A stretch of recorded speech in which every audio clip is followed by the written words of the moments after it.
변호사님, 네, 우리 의뢰인분들 중에 네네. 그 창고에서 화재 발생한 사건으로 보험사로부터 구상권 소송당한 사건 있지 않습니까? 네, 이게 화재라는 게 누가 사실 뭐 고의적으로 불을 이렇게 막 지르고 그러지 않는 이상 자연재해 느낌이 좀 강하게 드는데 네. 갑작스럽게 막 억대 소송을 받고 이러면 진짜 당황스러울 것 같아요. 좀 억울하기도 하고. 네. 이 사건에 대해서 좀 자세히 어떻게 된 건지 얘기해 주실 수 있을까요? 요즘에 건조해가지고 네. 불이 많이 나니까 음, 확실히 가을철이 이런 사건도 많은 것 같아요. 아, 근데 이분이 이제 경기도에 창고를 하나 가지고 있었는데요. 네. 본인이 이제 창고 소유주고 거기에 이제 임차를 줬는데 임차를 받았던 그 회사가 그 섬유 원단을 보관하는 사람들이었어요. 아. 그 업체가. 네. 그래서 섬유 원단이 이제 불이 잘 타니까 예. 그거를 그 창고 안에서 이제 보관하면서 이제 거래처랑 영업을 하는 그런 회사였는데 그 아침에 7시 반에 네. 그 창고에 불이 난 거예요. 음, 그래서 인근에 그때 이제 직원들이 출근하기 전이라 네. 인근에 주민이 신고해서 112 동원해서 불은 다 껐는데요. 그 안에 있던 섬유 원단이 다 타버린 거예요. 아, 근데 이 업체는 보험을 들어놨기 때문에 네. 어쨌든 불이 나서 화재 보험에 따라 보험금을 받았는데 음, 그게 한 2억 4천 정도 됐거든요. 2억 4천. 2억 4천. 2억 4천을 받았던 근거는 네. 이제 원단 가격이 그 정도다 해서 2억 4천을 받고 끝냈는데 네. 우리 의뢰인이 이제 창고 소유주인데 이 업체가 돈을 받았다는 건 알고 있었어요. 6개월 전에. 아, 근데 최근에 보험회사에서 구상권 소송이 들어왔는데 네. 그 구상권 소송 이유가 알고 보니까 이제 창고 소유주 잘못인데 보험금이 대신 나갔으니까 너네가 대신 갚아라. 아. 이런 내용으로 소송을 당한 사건이었어요. 소유주한테. 소유주한테. 예. 그럼 이게 뭐 사실 우리 의뢰인이 네. 직접 뭐 고의로 불을 지르고 이런 것도 아닌데 그렇죠. 상당히 누구의 기책 사유를 따지기 좀 애매하고 어려워 보이는데 이런 사건은 도대체 어떻게 해결하시게 된 거죠? 일단 이제 화재 원인이 뭔지가 제일 중요한데요. 네. 그 당시에 소방차가 출동하고 했을 때도 화재 감식 결과를 했을 거 아닙니까? 네. 그리고 경찰 방화 소지가 있으니까 예. 경찰 수사도 했거든요. 어. 근데 당연히 이제 고의적으로 방화한 건 아니고 네. 이제 불이 그냥 자연 발생적으로 났는데 화재 감식 결과가 정확하진 않은데요. 네.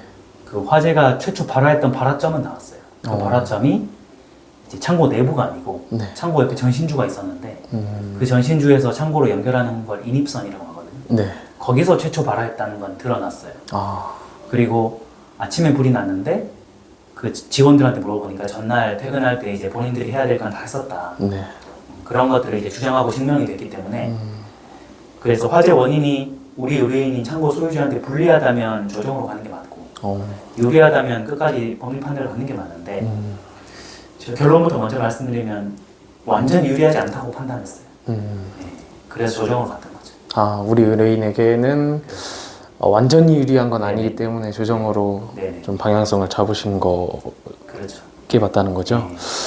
그러면 조정으로 방향성을 잡으시고 네. 우리 의뢰인이 받은 결론은 어떤 게 있을까요? 그쪽에서 보험금을 2억 4천을 받았기 때문에 네. 보험사에서는 똑같은 2억 4천을 청구한 거거든요. 아, 근데 그 소송이 뭐 주소 보정 한번 하고 송달이 좀 늦어가지고 네. 이자까지 하면은 뭐 거의 3억 돈이 됐었어요. 아, 그래서 3억 피소를 당했는데 네. 제가 아까 말씀드린 것처럼 화재 원인이 창고 외부에서 그 들어갔기 때문에 네.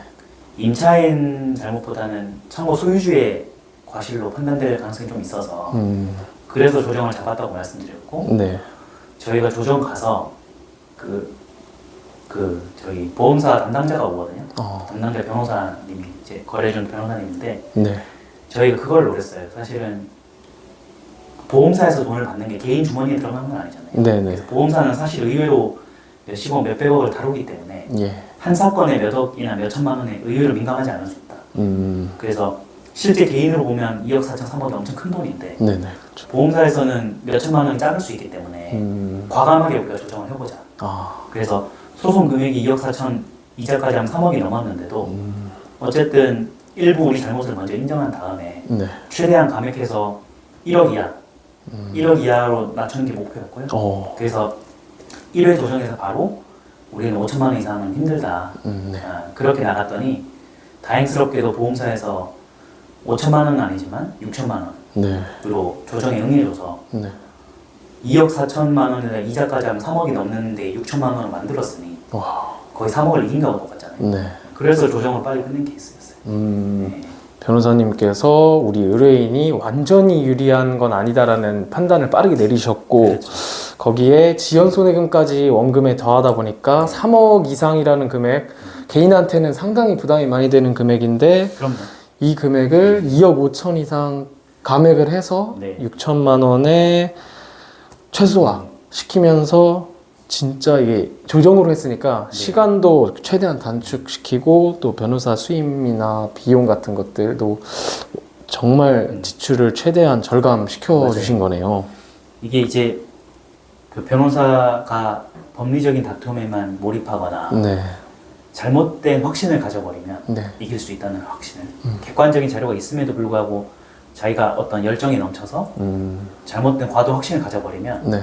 조정에 조금 소극적이 될 수 있어요. 아. 그래서 우리가 이길 수 있으니까 한번 끝까지 해보자라고 하다가 만약에 50%라도 패소를 하거나 그러면 그때까지 지연 손해금하면 1억 5천이 또 넘잖아요. 이게 결과를 먼저 예상을 하고 예. 실질적으로 도움되는 거를 판단해야 되기 때문에 네. 법리를 조금 양보하는 대신에 어. 우리가 실질적인 이득을 얻자. 그 전략이 주요했던 것 같아요. 법률적인 전문가지만 법리를 조금 양보를 네. 하고 네. 최대한 의뢰인을 좀 무작정 싸움만 고집하는 게 그렇죠. 아니라 네. 좀 상당히 어려운 상황이긴 했었는데도 우리 의뢰인의 입장을 최대한 고려해서 네. 좀 방향성 결정을 변호사님께서 잘 내려주셔서 이런 네. 좋은 결과가 나온 것 같습니다. 그리고 사실은 6천만 원도 작은 금액은 아니잖아요. 네. 일반인한테. 그래서 우리가 6천만 원을 조정을 해야 된다는 그 얘기를 의뢰인과 소통을 할 때 네. 객관적 금액이 6천만 원이라는 걸 설명하기보다는 만약 이게 조정이 풀리지 않거나 네. 소송으로 갔을 때 얼마가 된다는 비교해 줘야 돼요. 아. 그래서 제가 설명하기를 만약 혹시라도 패소하게 되면 3억 6천이 된다. 변호사 비용까지 다 했을 때 네네. 3억 6천 중에 6천이면은 거의 뭐 80% 이상 승소한 거랑 똑같다. 그런 논리로 이제 설득을 해서 네. 그 6천만 원 결코 작은 금액은 아니지만 현명하게 결정할 수 있게 이제 자료를 제공을 하고 그렇게 설명하니까 이제 의뢰인분도 동의하셔서 조정이 잘 끝난 것 같아요. 상대방하고도 조정이 잘 됐지만 또 우리 의뢰인에게도 네네. 좀 신뢰감을 그렇죠. 주면서 네, 설득을 잘 네네. 시키셔서 아주 좋은 방향으로 이끌어 가신 것 같습니다. 네.